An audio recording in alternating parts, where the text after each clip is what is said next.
For today's video mga idol ay magre-repair nga tayo ng electric kettle ayaw gumana. So kadalasan mga idol loose contact lang ito no.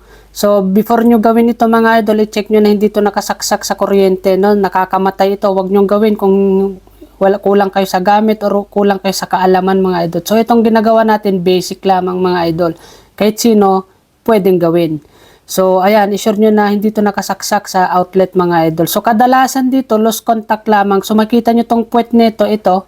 Merong dalawang terminal dito mga idol na naglulus yan, yung dalawang ngipin na yan mga loads. So, ang gagawin nyo rito mga loads ay, yung dalawa nga pala na yon ay yun, magdudugsong siya dito sa may puwet niya.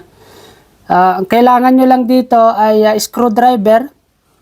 Subukan nyo na sundutin yung dalawang terminal mga idol dahil usually naglulus yan or nagkakaroon ng bara or oxides mga idol, nawawalan ng contact, nawawalan ng kuryente patungo dun sa isang bahagi niya mga idol. So ang gawin nyo rito, i-adjust nyo lang siya, ilabas nyo konti tapos kuskusin nyo, tanggalin nyo yung ayan, tignan nyo may itim-itim na nga siya ganun lamang mga idol, pero sure nyo na hindi nakasaksak mga idol nakakamatay po ito, delikado po.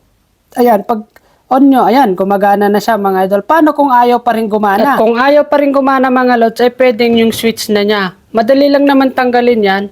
Merong screw lang dito na isa, tatanggalin mo lamang yan. Siyempre mga idol, iba't ibang modelo, iba't iba rin yung pamaraan. Paano siya tanggalin? Hanapin nyo na lang kung saan nakatago yung mga kanyang mga tornilyo mga lods. Ayun, isang tornilyo lang, tanggal ko na yan. So, mostly nagkakalos dito mga idol.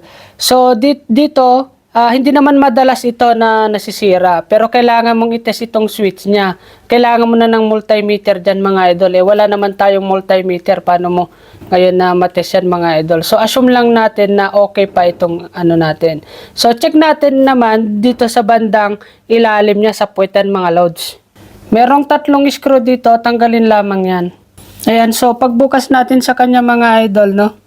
Hanapin nyo dito yung kanyang thermal fuse. Usually, naka-connect dito sa isang wire ganyan na medyo mataba siya. So, ang thermal fuse, mga idol, ay napakamura lamang sa Shopee nito. Mga 15 or 20 pesos yatang presyo sa Shopee nito mga idol, no? Minsan pumuputok yun mga idol sa sobrang init. So, ito nga pala yung heat element mga idol, yung makapal na yan.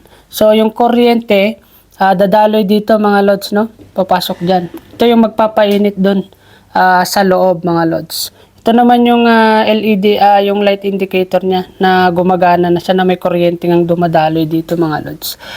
So kung halimbawang naputukan kayo ng thermal fuse mga idol, order na kayo sa Shopee, online or sa Lazada. At isama nyo na rin yung soldering iron at saka yung soldering paste, mga basic na gamit lang sa pagsusolda mga idol. Para hindi na kayo mahirapan, no? Alright, so sa mga hindi pa nag-follow dyan or mag-follow na kayo mga lods.